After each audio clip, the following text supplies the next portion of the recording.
yun, Polynesian Project lower part ng leg, and then kakaiba to.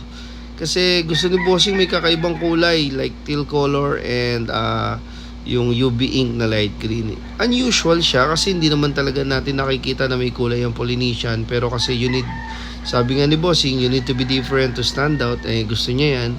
So ayun, may execution na pagkapatong-patong. May mga dapat pang i-shading dyan na kumbaga yung up, down, kung ano yung nasa baba, kung ano yung nasa ilalim. Medyo nasaktan na rin kasi si Bossing. At namamalat-malat siya kasi 3 days ago binanata natin yung third session.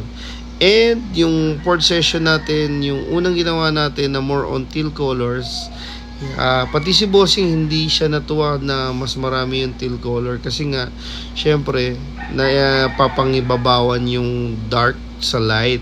So tinatch up namin, kumbaga binawasan namin yung teal color, and then mas pinasigip namin yung bawat detail kasi gusto niya nga yung medyo crowded yung bawat detalye. So yun lang, kailangan talaga minsan susunod ka rin sa artist para mas mapaganda yung tattoo. So salamat din Bossing, at least kahit papano na ayos na natin.